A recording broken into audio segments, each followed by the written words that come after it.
Jelang Lebaran, Presiden Joko Widodo mengklaim stok pangan aman. Selain pasokan memadai, harga beberapa kebutuhan pokok juga diklaim telah turun.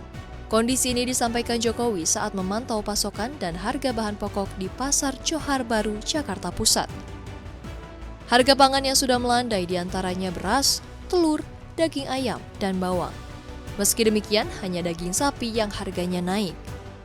Menurutnya, penurunan harga sejumlah bahan pangan ini akan memperkuat daya beli masyarakat.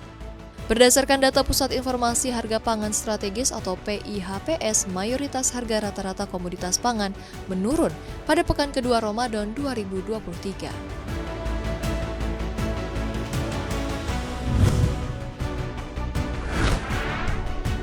Badan Pengawasan Keuangan dan Pembangunan atau BPKP telah merampungkan audit terhadap rencana impor kereta rel listrik alias KRL bekas Jepang yang diajukan oleh PT Kereta Komuter Indonesia atau KCI. Dengan rampungnya hasil audit ini, keputusan menyangkut izin impor KRL bekas ini pun kian dekat. Anggota Komisi 6 DPR RI, Andre Rosiade menyebutkan pihaknya mendapatkan informasi bahwa BPKP tidak merekomendasikan impor KRL bekas Jepang. Andre menyebut PT KCI seharusnya sudah memesan kereta di PT Inka sejak 2021, namun tidak dilakukan oleh KCI. Meski begitu, Wakil Menteri BUMN II, Kartika Wirjoatmojo menyatakan pihaknya belum menerima hasil audit dan rekomendasi dari BPKP. Tiko juga menyebut percepatan impor digunakan demi memenuhi kebutuhan KCI dan operasional.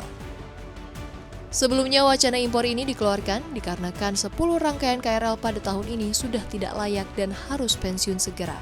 Sementara itu pada tahun 2024 ada 19 rangkaian yang harus pensiun.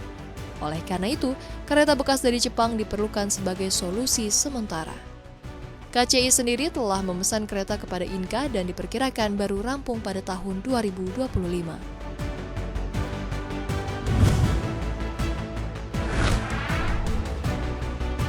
Direktorat Jenderal Pajak atau DJP melaporkan sampai 31 Maret 2023, pajak pertambahan nilai PPN atas perdagangan melalui sistem elektronik yang disebut PMSE alias pajak digital telah menembus 11,7 triliun rupiah. Direktur Penyuluhan, Pelayanan, dan Hubungan Masyarakat DJP Dwi Astuti menyebut 11,7 triliun rupiah ini berasal dari 126 pelaku usaha PMSE atau pemungut yang telah ditunjuk. Dengan rincian, 731,3 miliar rupiah berasal dari setoran tahun 2020, 3,9 triliun rupiah dari setoran tahun 2021, dan 5,51 triliun rupiah dari setoran tahun 2022. Adapun pada 2023 setorannya 1,3 triliun rupiah. Kebijakan setoran pajak digital ini ditujukan bagi pelaku usaha yang telah ditunjuk sebagai pemungut wajib memungut PPN dengan tarif 11% atas produk digital luar negeri yang dijualnya di Indonesia. Hingga 31 Maret 2023, pemerintah telah menunjuk 144 pelaku usaha PMSE untuk menjadi pemungut PPN.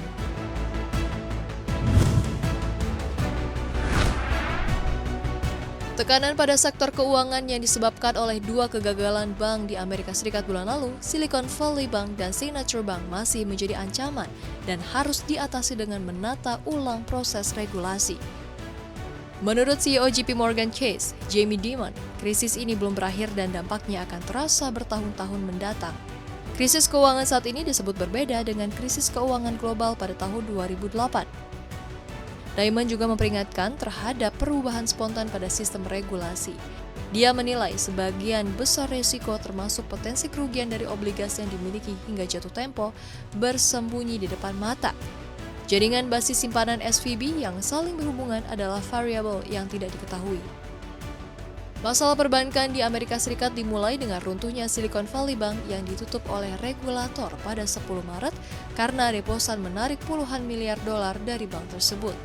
2 hari kemudian, Signature Bank turut ditutup dan di Eropa, regulator Swiss menengahi pembelian kredit Swiss oleh UBS. JP Morgan dan bank-bank besar lainnya turun tangan untuk menghasilkan 30 miliar Amerika Serikat deposito di First Republic, pemberi pinjaman regional lain yang ditakutkan investor dapat menjadi SVB berikutnya.